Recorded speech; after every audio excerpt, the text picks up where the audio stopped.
नमस्कार। मैं आज आप लोगों को भारत के इकोनॉमी के बारे में बताने जा रहा हूं। भारत में राष्ट्रीय आय क्या है उसके बारे में, राज्य की आय क्या है उसके बारे में बताऊंगा। आप लोग ध्यान दीजिएगा। देखिए यहाँ पे राज्य और राष्ट्रीय आय।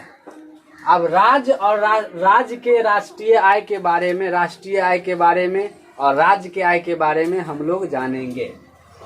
अब सबसे पहले यहाँ पे आय क्या है, पहले तो जानना है आय क्या है, उसके बाद जानेंगे कि राष्ट्रीय आय क्या है और आय क्या है, राज्य का आय क्या है। देखिए यहाँ पे प्रश्न संख्या यहाँ पे दिया हुआ है, यहाँ पे 1 मान के चलिए। तो 1 में आय क्या है, आय क्या है, तो यहाँ पे लिखा हुआ है जब कोई व्यक्ति किसी प्रकार के आर्थिक अथवा मानसिक परिश्रम करता है और परिश्रम के बदले पारिश्रमिक मिलता है। पारिश्रमिक मतलब जो कोई व्यक्ति काम करता है उसके बदले जो उसे पारिश्रमिक मिलता है। पारिश्रमिक में कोई वस्तु भी हो सकती है, रुपया भी हो सकती है। जैसे पहले एक समय में क्या होता था, गेहूं चावल ये दिया जाता था। अगर कोई आदमी किसी के पास काम करता था तो उसे यही दिया जाता था। अब का समय में रुपया दिया जाता है और कुछ, तो पारिश्रमिक में वही सब आ गया, मिलता है उसे आय कहते हैं। बस यही है, तो याद कर लीजिएगा बहुत अच्छा से। बहुत छोटा सा फॉर्म लिखा गया है, बहुत शॉर्ट फॉर्म में और बहुत आसान भाषा में। जब कोई व्यक्ति किसी प्रकार आर्थिक अथवा मानसिक परिश्रम करता है और परिश्रम के बदले पारिश्रमिक मिलता है उसे आय कहते हैं। आय इसी को कहा जाता है। अब आय के बारे में तो समझ गए आय किसे कहा जाता है। उसके बाद राष्ट्रीय आय के बारे में समझना है।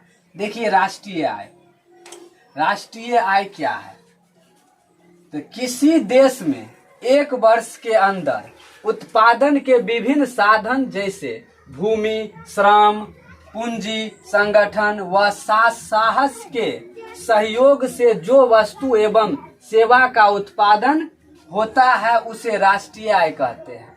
राष्ट्रीय आय कहते हैं। बस राष्ट्रीय आय को सबसे पहले 1868 ईस्वी में दादा भाई नौरोजी के द्वारा गणना किया गया था। उन्होंने सर्वप्रथम 20 रुपया राष्ट्रीय आय बताया था। भारत की राष्ट्रीय आय 20 रुपया बताया था। उसके बाद राष्ट्रीय आय तो समझ गए कि राष्ट्रीय आय क्या है। इसको याद कर लीजिएगा, कॉपी पे नोट करके इसको याद कर लीजिएगा। इस बार 10th का एग्जाम होगा, 10वीं का एग्जाम होगा 2024 में। उसके लिए बहुत मोस्ट VVI क्वेश्चन है, MVVI। आपको ये क्वेश्चन चैलेंज है कि आएगा ही आएगा। ध्यान से देख लीजिएगा। यहाँ पे देखिए आप। उसके बाद प्रति व्यक्ति आय है। जब राष्ट्रीय आय, जैसे यही राष्ट्रीय आय, प्रति व्यक्ति आय क्या है? प्रति व्यक्ति आय का मतलब होता है कि जैसे मेरा आय, आपका, आप लोगों का एक प्रति, आपके परिवार का क्या आय है उसे ही प्रति व्यक्ति आय कहते हैं। यहाँ पे देखिए, जब राष्ट्रीय आय में देश के कुल जनसंख्या से भाग देने पर जो भागफल प्राप्त होता है उसे प्रति व्यक्ति आय कहते हैं। यानी कि अगर राष्ट्रीय आय में अगर देश की जनसंख्या जितना भी है उसमें अगर उसमें भाग दे देंगे तो जो भागफल हमको मिलेगा, चाहे जितना रुपया मिले, 10, 20, 50, 10,000, 20,000, उसे ही प्रति व्यक्ति आय कहा जाता है। उसके बाद प्रति व्यक्ति आय कहा जाता है, जो कि एक फॉर्मूला के रूप में भी यहाँ पे लिखा गया है। इसको देख लीजिएगा और एग्जाम में इसी टाइप से लिखना है। अगर इस टाइप से लिखिएगा तो आपको श्योर गारंटी है कि एक भी नंबर काटा नहीं जाएगा, बल्कि ज्यादा ही दिया जाएगा। बस इसमें ये बहुत आसान भाषा में है और अपना भाषा में लिखा गया है, किताबी भाषा में नहीं लिखा गया है। देखिए इधर फिर।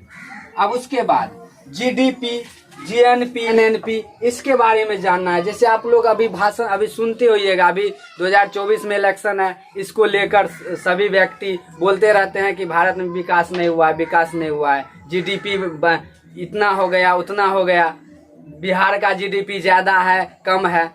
तो ये उसी के बारे में जानना है कि GDP आखिर कहते किसको है। आप लोगों को नहीं पता होगा, आप तो देखते होइएगा मीडिया पे, लेकिन पता नहीं होगा कि GDP क्या है, GNP क्या है, बिहार का GDP क्या है, भारत का GDP क्या है। आप लोग मीडिया में ज्यादा सुनते होइएगा, जीडीपी अभी तेजस्वी प्रसाद यादव बोले थे कि बिहार का जीडीपी बहुत ज्यादा है, वो दूसरा चीज था, वो दूसरा वे में बोले थे। इसीलिए आप लोग तो को समझ में नहीं आता होगा कि जीडीपी है क्या। तो देखिए जीडीपी क्या है।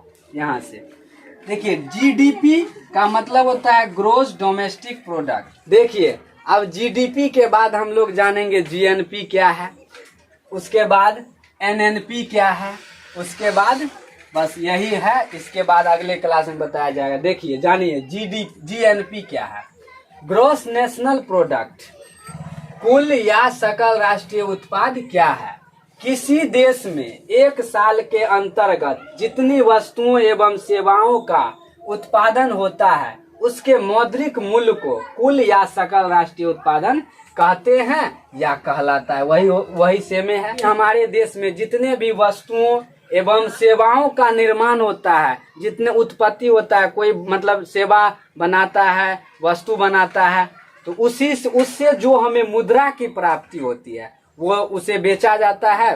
उससे जो हमें मुद्रा की प्राप्ति होती है राष्ट्रीय उत्पादन कहते हैं, राष्ट्रीय सकल उत्पाद कहते हैं।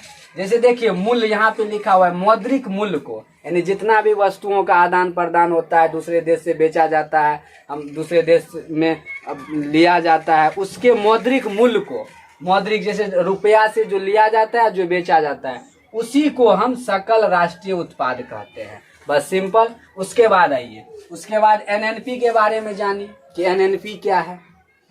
एनएनपी का मतलब होता है नेट नेशनल प्रोडक्ट, यानी कि शुद्ध राष्ट्रीय उत्पाद क्या है। शुद्ध, उस देखिए शुद्ध, इसमें थोड़ा गड़बड़ी होता है, इसमें कुछ कम ज्यादा उसमें नेट प्रोडक्ट नहीं आता है, लेकिन इसमें नेट प्रोडक्ट आता है। नेट हमें पता चलता है कि इतना हमें आमदनी हुई या इतना खर्चा हुई। देखिए यहाँ से सकल राष्ट्रीय उत्पादन में से मूल्य ह्रास को घटाने पर जो प्राप्त होता है शुद्ध राष्ट्रीय उत्पादन कहलाता है। यानी कि सकल राष्ट्रीय उत्पादन में से, आप सकल राष्ट्रीय उत्पादन में से मूल्य ह्रास को घटा दीजिएगा। मूल्य ह्रास मतलब टूट फूट हो जाता है, उससे जो हमें ह्रास होती है, चाहे हमें कुछ कहीं पे ले जाने में कुछ गड़बड़ी हो जाती है, उसमें जो हमें घाटा लगती है उसको घटा देते हैं, उसको माइनस कर देते हैं।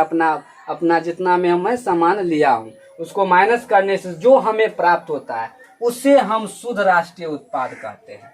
जैसे देखिए यहाँ पे फॉर्मूला लिखा गया है, शुद्ध राष्ट्रीय उत्पाद कुल राष्ट्रीय उत्पाद माइनस मूल्य ह्रास। बस यही फॉर्मूला है, इसको याद कर लेना है, इसको नोट कर लीजिएगा आप लोग कॉपी पे और इसको याद कर लीजिए। 2024 में 10th का जो एग्जाम होगा उसके लिए मोस्ट VVI क्वेश्चन है, इसको याद कर लीजिएगा।